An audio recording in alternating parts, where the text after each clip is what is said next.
Hi, this is Gerald Salenti. It's Tuesday, August 18th, 2020, and your new Trends Journal is out. Your new Trends Journal is out. That's right. Check out that cover. Freedom or Tyranny? A beautiful work of art by Pilar della Torre. That's right. Nothing like it. And it says it all. Freedom or terror? As I'm talking to you now, I'm looking out the window, people walking by, nobody on the street. Mask on, mask on. And you know the facts about the masks. Oh, you don't? They're in your Trends Journal. And we just heard from one of the Fed banksters that mask wearing is essential for an economic recovery. The cat got it backwards. The more these people wear masks, the more that people are afraid, the further and lower the economy will go. When people free up and go out, then they'll spend more. And again, the reality on the street has nothing to do with Wall Street. Today, Wall Street went up. The S&P hit a new high, wiped out those COVID losses in February and March, and just hit a new high. Why? I guess because when you look at the front page of yesterday's Wall Street Journal, top story, cyclical stocks are leading latest leg of market recovery. Yeah, what leg? Then you go inside, one page in, page 3. Boop, boop. More people go hungry and seek food aid as recession takes toll. Wall Street and Main Street are totally disconnected.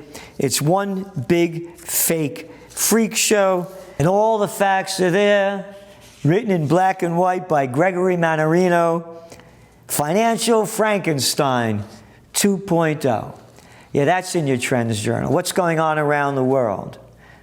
And this thing's going down hard and big. Here are some of the stories. U.S. budget deficit tops $2.8 trillion. They're looking at probably almost a $4 trillion budget deficit. Oh, remember last week gold went down 100 points? Boop, back over 2,000. How come? All the cheap money that they're printing. Again, it's a Frankenstein fallacy. It's one big joke. It's a financial Frankenstein 2020.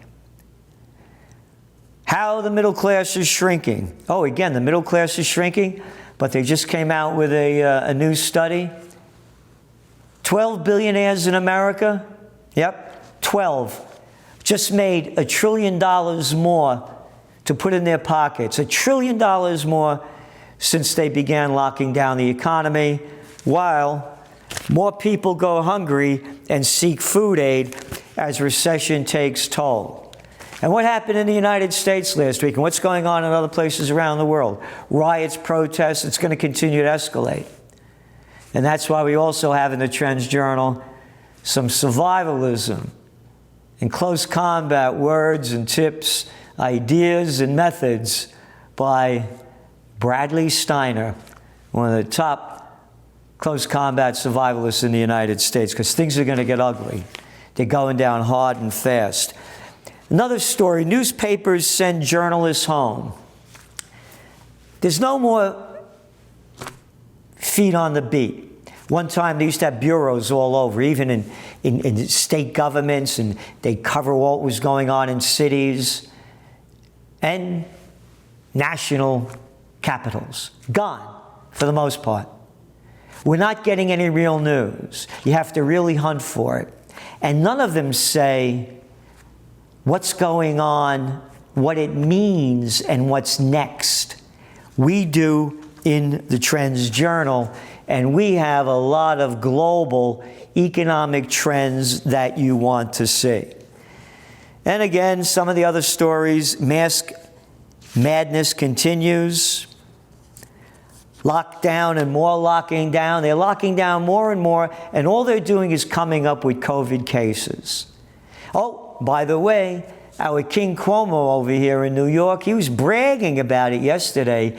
They got a virtual Democratic National Convention. Began yesterday. You know how many people tuned into it?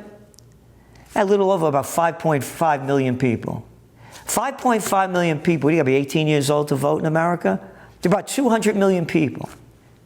5.6, 5.7 million people tuned in. Oh, and that was half of what they had last year. But Cuomo bragged about how the case rate is declining and put up a chart up there to show it. And everybody applauded in the media how brilliant he is, leaving out the minor fact that in New York, some 33,000 people died out of a population of 19.5 million. California, which is also locked down, and they locked down even before New York, and they're still locked down, 11 million cases. Excuse me, not 11 million, 11,000 cases out of 40 million people. Oh, wait a minute. 32 million, 33 million out of, let's say 10 million, and 11 million out of 40 million. So New York has less population by half and triple the amount of deaths, and they brag about it. And now they're talking about Cuomo being the candidate for 2024. Nobody cares about this election. This is unprecedented in the presidential reality show. Trump could win again by default. As we said, default of the Democrats. They're putting up people that people aren't tuning into. We still got time to go. We'll see where it goes. And then again, more lockdown schools. We see ghost towns happening in college campuses. Stop sports from happening, football. All the businesses that it's hurting. All the communities that it's hurting. All the businesses that provide goods and services out of business. But the good news is S&P 500 hit a new high, and so did the NASDAQ. What does it mean? What's next? It's all in your Trends Journal. And please, spread the word. The more we have, the more we can do. And as I said, newspapers send journalists home while we're sending you trends, forecasts, and strategic opportunities you can't get anywhere else in the world. Thank you. The COVID-19 war has changed the world, but who's prepared? What's next? It's in your Trends Journal. Trends Journal subscribers are prepared. Subscribe to the Trends Journal. Read history before it happens. From the world leader in trend forecasting.